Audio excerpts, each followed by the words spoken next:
This is part 5 of my recap on the demonic king who chases his wife.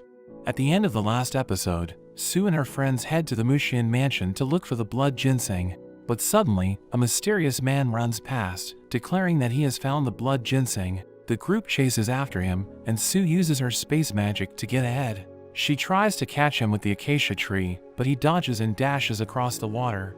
Liao appears before the man, offering to catch him in exchange for an acacia fruit, and Sue comes from behind. But the man slips away, and Sue ends up in an awkward situation with Liao. The man leads them to a crimson field and disappears. As the others investigate, they are also transported away. They find themselves transported to a mysterious forest. Jin and Sue notice something strange and realize that they are surrounded by demon eye trees. The demon eyes surround them and attack, wanting to drain their spirit power. The group easily fights them off, but there seem to be just too many. Eventually, some of the eyes latch onto Sue and absorb her power. Sue becomes weakened, and a swarm of eyes attacks her. However, she gets saved by Liao, and she requests an acacia fruit for saving her. Sue wonders why her appearance is so important, but ends up giving her the fruit, and Liao quickly leaves. The mysterious man appears again, and as the group tries to catch him, he sinks into the water. Everyone falls in after him, and they are transported once again. This time they arrive at a misty bridge. They are unsure if they should cross, but Jia volunteers to go first. Sue sends the acacia tree after her just in case, and as Jia crosses the bridge, a chain suddenly grabs her. Despite the acacia tree grabbing her, its branch gets broken. The group crosses the bridge and sees that Jia is fine. They find themselves at the inner part of the mansion, where all the best treasures are hidden and where the owner of the mansion lives. When they head inside, they find it filled with treasures. They get another glimpse of the man, but when they follow him, they just find a dead end. Meanwhile, the mysterious man reveals himself to be the crown prince, and he joins his wife, Yua, the owner of the mansion.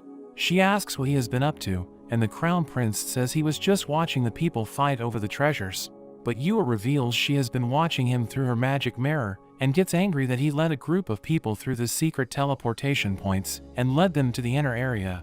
The crown prince says he knows she gets lonely because people rarely make it to the inner area, so he brought some random people to entertain her.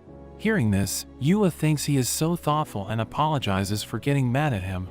But suddenly they hear Jin and Yun talking about Sue in the mirror, and Yua realizes that the crown prince is helping his ex-fiancée. Yua becomes outraged, thinking the crown prince must still love Sue, so she hits a red button. The room begins to shake, and the group gets transported, and they are each imprisoned in a barrier. Jin tries to use his lightning to break free, but it's no use. Sue tries to use her space magic to escape, but that also doesn't work. Yun tells them that the barrier is made from a special jade that blocks most magic. Suddenly, a swarm of demon eyes appears in each space. They are more advanced than the ones they faced in the forest, with the ability to change forms and adapt. Jin fights a serpent, which he destroyed, but it reforms into a man. Things are looking bad, as everyone struggles against the demon eyes. Just as things are about to get ugly, the demon eyes disappear. A giant disco ball drops down, and Yua makes her entrance. She introduces herself to them as the 186th head of the Mu family. The crown prince is also revealed. Since he brought them all here for her entertainment, she decides to have some fun. She decides to start with Sue, and brings her to the front. To make things fair, she restores Sue's strength. She challenges her to a fight. If Sue can defeat her before the incense burns out, she will let them all go, and even give her the blood ginseng. But if Sue loses, all her friends will be killed. The incense is lit, and the fight begins. Sue starts off by attacking with her fire, but Yua dodges, and there is a flash of light. Yua can also use fire, and throws it back at Sue. Sue uses her space magic, and attacks Yua from behind, but there is another flash of light, and Yua can also use space magic. Yua teleports all around Sue, toying with her, and knocks her to the ground. Sue wonders how Yua is able to use space magic, and Yua reveals that her disco ball has the ability to copy all attacks for her to use.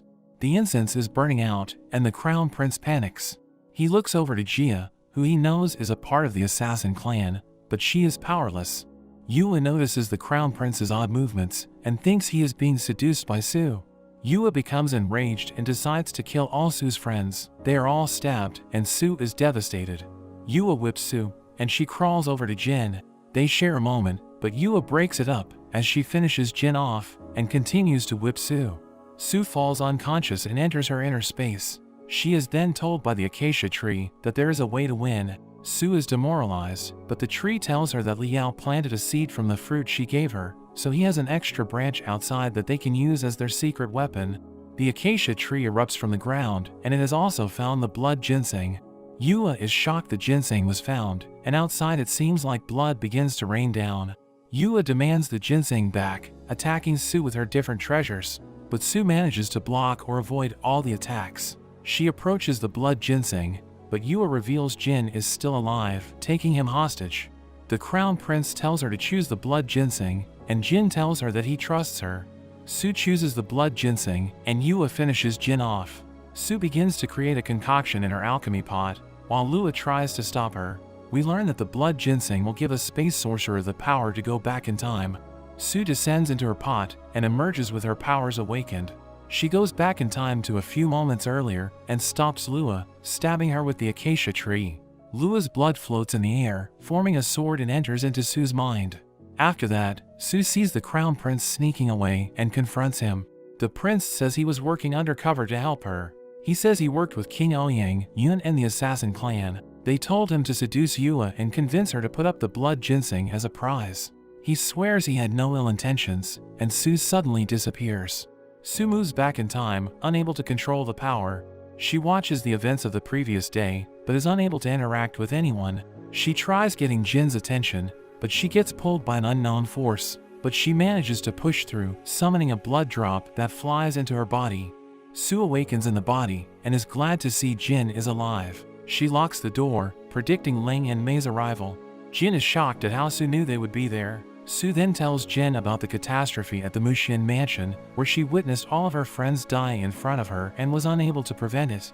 But Jin tells her that since they are all alive and healthy, she saved everyone, which relieves her. Sue is about to warn him about King Ouyang's connection to the assassin clan, but she suddenly freezes up. Yun shows up while Ling and Mei are bickering outside, and Jin suddenly comes out holding Sue. He asks Yun for help, and he is taken to a healing spring. The king also arrives, and immediately notices the mark of the blood ginseng on Sue's head. The king is delighted seeing this, and acts distressed by Sue's condition. The king says that he has brought his nation's best healers to help, and asks Jin to leave Sue in his care, but Jin insists on staying by her side.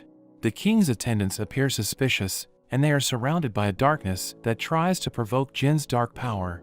Ling watches from a distance, and we learn that Jin predicted this. Jin is playing along while they find a way to escape. Ling keeps watch, while Mei rushes to get help from Hell City.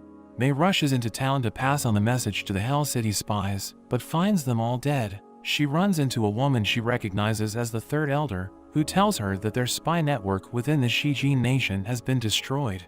It's impossible to get a message out to Hell City, and the woman is revealed to be a traitor, and Mei engages her in a fight.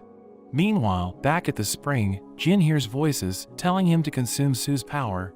His dark power begins to manifest, and he struggles to control himself. The king joins in and uses his magic to compel Jin to attack Sue.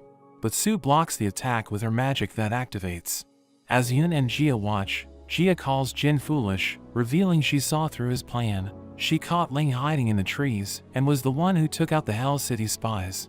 Jia mocks Yun about falling in love with Sue. Although he was only meant to pretend, Jia can tell that he fell in love for real. Yun says he has no regrets, but Jia reveals that once Jin absorbs Sue, they will reset the universe, Sue will be gone, and only she will remain. The ritual continues, as a circle appears and the water begins to rise.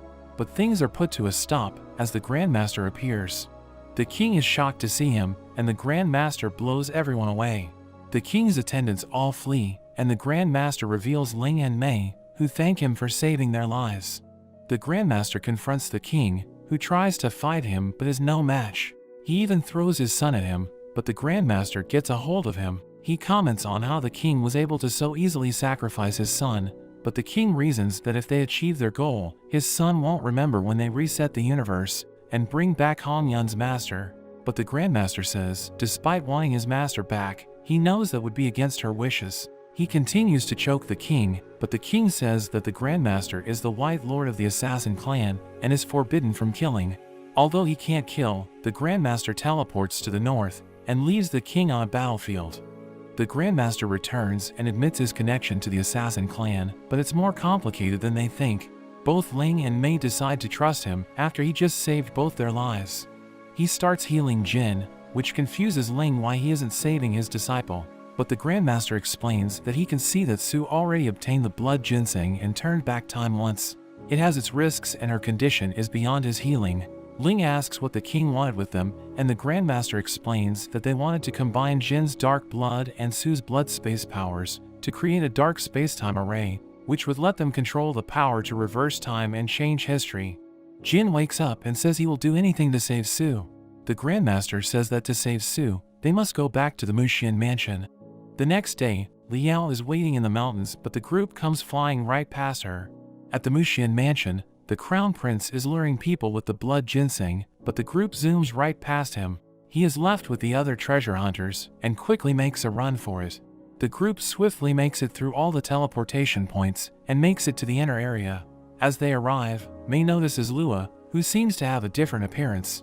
Lua is startled and drops her food, but Mei catches it. Lua is grateful, introducing herself as the head of the Mu family, and offers Mei a reward. Mei asks for the blood ginseng, and Lua happily agrees. She brings out the blood ginseng, and the Grandmaster starts his procedure with Su. The Crown Prince also returns, but he seems to have brought a mob with him. They're all amazed to see the blood ginseng, wanting to take it for themselves, and the others prepare to defend Su. But that's where this video ends. I hope you enjoyed the video. Remember to subscribe and hit the bell so you don't miss the next video. Thanks for watching, and I'll see you next time.